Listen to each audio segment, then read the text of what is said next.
Welcome friends, welcome to Jack study circle. हम लोग CBSE board का लीनियर इक्वेशन इनटू वेरिएबल्स के अलग अलग क्वेश्चंस देख रहे हैं, जिसमें हमने सबसे पहले तीन मेथड्स देखे कि लीनियर इक्वेशंस को किस तरीके से साइमल्टेनियसली हम लोग सॉल्व कर सकते हैं। तो हमने दो मेथड बहुत इंपॉर्टेंट जो थे, वो एक था ग्राफिकल मेथड और दूसरा था एलिमिनेशन मेथड। साथ ही साथ सब्स्टिट्यूशन मेथड भी हमने देखा और लास्ट था क्रॉस मल्टीप्लिकेशन। उसके बाद हमने शुरू किए वर्ड प्रॉब्लम, क्योंकि वर्ड प्रॉब्लम सबसे ज्यादा कॉम्प्लिकेटेड टॉपिक था। तो वर्ड प्रॉब्लम्स के ऊपर हम पीछे दो वीडियोस बना चुके हैं, आज लास्ट वीडियो ले रहे हैं। इसमें मैं मेन क्वेश्चंस ही लूंगा जो कि थोड़े से कॉम्प्लिकेटेड लगते हैं ये क्वेश्चन। तो मैं डायरेक्ट आपको लास्ट एक्सरसाइज पर लेके जाऊंगा वर्ड प्रॉब्लम्स की। लास्ट एक्सरसाइज में देखेंगे, क्वेश्चन है area of a rectangle get reduced by 9 square units if its length is reduced by 5 units and breadth is increased by 3 units. तो ऐसा क्वेश्चन पहले तो आप देख लीजिए बुक में कहां पर है।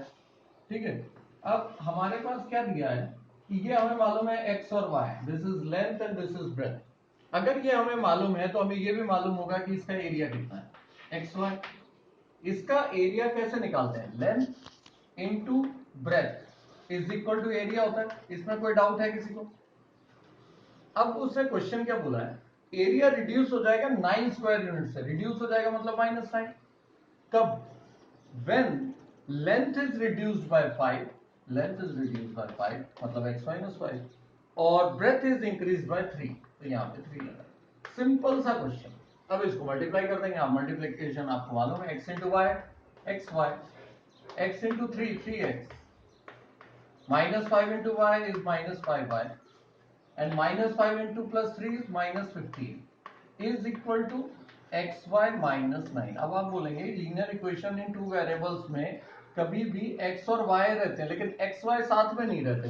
लेकिन यहाँ पर जो xy है वो इस xy को कैंसिल कर देगा। जस्ट सिंपल हमारे पास इक्वेशन क्या बन गई, 3x - 5y is equal to -9 था +15 उधर चला जाएगा और आपके पास एक नई इक्वेशन बन जाएगी। इस तरीके से आपने इक्वेशन बना ली।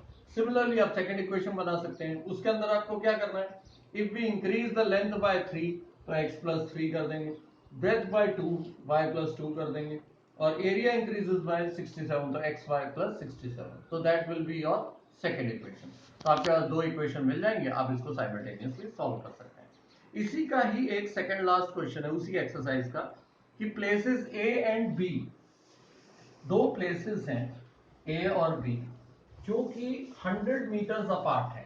ठीक है, 100 मीटर का उनका डिफरेंस है। अगर एक कार स्टार्ट होती है, मान लीजिए ये ए पॉइंट है, ये बी पॉइंट है, और दोनों का डिस्टेंस हमें दिया हुआ है 100 मीटर। ठीक है, एक अगर ये क्वेश्चन देख लीजिए, one car start from A and another from B at the same time. अगर एक ही टाइम पर कार स्टार्ट होती है, एक इधर को जा रही है, एक इधर को, दूसरी कंडीशन क्या हो सकती है, कार इधर को जा रही है और ये वाली कार इस साइड को जा रही है, ऐसा भी तो हो सकता है। अगर दोनों कार एक ही डायरेक्शन में जा रही हैं तो एक दूसरे को मीट करने में इनको ज्यादा टाइम लगेगा। अगर हम लोग स्पीड के हिसाब से चलें तो मान लीजिए इसकी स्पीड है x और इसकी स्पीड है y, हमें स्पीड फाइंड करनी है फाइनल। ठीक है, अब हमें ये पता है स्पीड इज इक्वल टू क्या होता है, डिस्टेंस अपॉन टाइम। यहां पर हम लोग आते हैं स्पीड, अगर x + y हो जाए स्पीड, कब? जब एक गाड़ी यहां से जा रही है और एक गाड़ी ऐसे आ रही है, दोनों की स्पीड ऐड हो जाएगी। तो x + y is equal to distance upon time. तो वो बोल रहे हैं कि जब एक ही अलग अलग डायरेक्शन में जा रही हैं तो उसका डिस्टेंस बढ़ जाएगा, मतलब टाइम कम लगे, तो 100/1। और जब वो कारें ऐसे जा रही हैं एक के पीछे एक, तब उनको टाइम ज्यादा लगेगा, मतलब x - y is equal to 100 जितना भी उन्होंने टाइम मेंशन किया। टाइम मेंशन किया 5 आवर, डिवाइड बाय 5, दो इक्वेशन बन गई। ठीक है, इक्वेशन किस बेस पे बनाई है हमने, speed is equal to distance upon time. Speed क्या ली है ये, ठीक है, ये डिस्टेंस और ये टाइम। इस तरीके से सिंपल इक्वेशन है, कुछ भी मुश्किल नहीं है इसमें। इसी का ही थर्ड क्वेश्चन देखिए, इसी एक्सरसाइज का थर्ड क्वेश्चन। यश ने स्कोर किए 40 मार्क्स एक टेस्ट में। 3 मार्क्स मिलते हैं अगर वो राइट आंसर देता है, और 1 मार्क उसका कट होता है अगर वो रॉन्ग आंसर देता है। अब देखिए क्वेश्चन कितना सिंपल है, अगर करेक्ट आंसर है तो 3 मार्क्स मिल रहे हैं, और अगर रॉन्ग आंसर है तो 1 मार्क कम हो रहा है। ठीक है, let the correct answers, correct answers कितने हैं उसके, मान लीजिए x।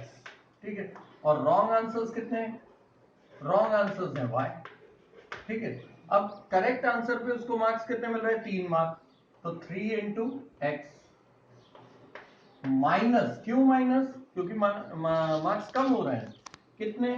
y into 1। तो उसको मार्क्स कितने मिल रहे हैं? He will get 40 marks. आपके पास इक्वेशन रेडी है। 1 इंटू वाई इज y, तो 3x minus y is equal to 40। दूसरी इक्वेशन सिंपल आप खुद बना पाएंगे कि 4 मार्क्स मिल रहे हैं अगर करेक्ट आंसर पर, और रॉन्ग आंसर होने पे उसको 2 मार्क्स डिडक्ट हो रहे हैं। तो 2y इज इक्वल टू, आपके पास आंसर आ रहा है 50। तो रॉन्ग आंसर दोगे तो मार्क्स कम हो रहे हैं, इसलिए यहां पर माइनस आएंगे। ठीक है, ये रॉन्ग आंसर्स माइनस हो रहे हैं और अगर करेक्ट है तो ऐड हो रहा है। इस तरीके से दो इक्वेशन बनती है। उसके बाद हम लोगों ने ऑलरेडी पिछले वीडियो में देख ही चुके हैं हम लोग फ्रैक्शन से रिलेटेड जो क्वेश्चंस हैं कि फ्रैक्शन x बाय y लेते हैं हम लोग हमेशा न्यूमरेटर अपॉन डिनोमिनेटर। अगर x आपका न्यूमरेटर है, y डिनोमिनेटर है, अगर इस तरीके से चल रहा है तो अब हमें इक्वेशन कैसे दिया? Fraction become 1/3 when 1 is subtracted from the numerator. 1/3 बन जाएगा अगर x माइनस 1, y के साथ कुछ नहीं किया डिनोमिनेटर के साथ, तो आंसर कितना बन रहा है? 1/3। जस्ट क्रॉस करेंगे, आंसर आ जाएगा आपके पास equation. 3 into x minus 3 is equal to y। आपके पास इक्वेशन रेडी है। 3x minus y is equal to 3। This is your first equation. Similarly आप सेकंड इक्वेशन बना पाएंगे। सेकंड इक्वेशन क्या बनेगी? Fraction become 1/4 when 8 is added to the denominator. Denominator में अगर मैं 8 ऐड कर दूं, मतलब मैं ऐसे करूं, fraction will become 1/4। Cross cross करके आप इक्वेशन बना पाएंगे। तो सिंपल सिंपल सी इक्वेशन है, इसमें कुछ भी ज्यादा नहीं करना है। अब देखिए फर्स्ट क्वेश्चन जो इसी एक्सरसाइज का है, a part of the monthly hostel charges हैं फिक्स है।